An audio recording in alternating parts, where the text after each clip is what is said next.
What's up, guys? Welcome back to the channel. So it's time to jump back over to the Steam Deck OLED specifically here, because at the time of making this video, it's launch day for Resident Evil Requiem, which I know a lot of us have been waiting for, and it's actually running really well on all of the handhelds. This game is well optimized, it's running on the RE engine, running very well, and it's very scalable here to run however you want to be able to run it here. So we're going to take a look at a lot of different settings, and then I'll leave you with some gameplay, and hopefully you'll have an idea how you want to run this game on your deck.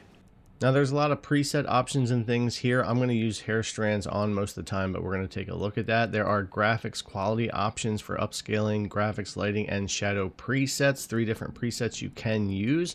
I'm pretty much just going on the lowest to start with, and then we're going to kind of adjust things from there. But yeah, it's 3 different presets, which is kind of unique here. I don't know when the last time I saw that in a game was, and then it'll go ahead and change everything here. It does use FSR 1 with those presets, and I tend to prefer 3. So we're going to get into some of that, but jumping in here at the lowest preset, with the only change being made for me is the upscaling, so FSR 3 balance rather than FSR 1 on quality or ultra quality, and we're sitting here at the beginning scene at around 42 FPS. If we bump up to the low preset, keeping everything else the same, we'll be at around 36, 37, and this is one of the more taxing areas compared to the alleyways, the inside of the buildings, and things like that. If we jump up to the normal preset, we're going to be around 32, and we're not moving around or doing anything, so obviously we're going to start pushing the boundaries of what would actually be a decent playable experience there. And then of course high, when you get into other areas, is going to be really rough.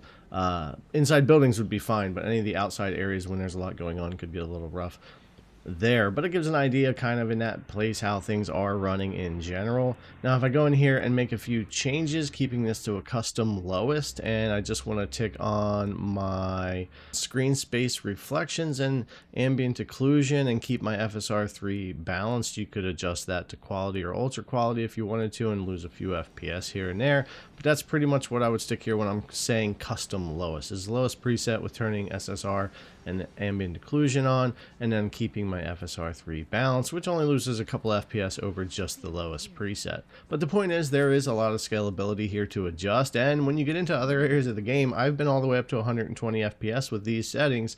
So really, depending on how you want this to run, and if you're going to lock the frame rate to 30, 40, 60, anything like that, and adjust your settings, there's lots of room here to be able to do that. But it's going to run completely different depending on where you're at, anywhere from 30 to 120 FPS, really just depending. Now, jumping into another outside spot with Leon here, you're going to see kind of similar to what we were seeing before, but we don't have as much being rendered here. Now, the thing is, there are some auto-configure graphics settings here you can do, or reset all, which pretty much puts the same configuration on. I'm going to pick performance here. Now, my understanding is reset all or whatever is kind of like a Steam Deck preset, but I don't have any proof of that. I've just been told that by a couple of people. But if we prioritize performance here, what it's going to do is it's going to turn hair strands off, which I don't like. I think it looks a little rough in the game and isn't necessary, though you do gain a little bit of performance.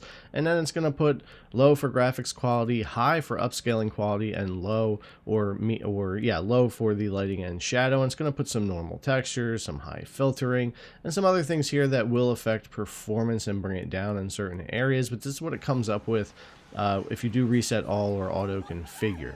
And you get in back to the scene we were at with Leon here, and this is going to be like any other areas of the game where it can fluctuate all the way from 60 down to 30 FPS or so, depending on what's going on. And of course, if you're inside a building, it's going to be a lot higher on your frame rate. But that's what they're coming up with here on the auto, if you want to get in something like that. Going back to my custom settings here on the lowest with a couple of things bumped up.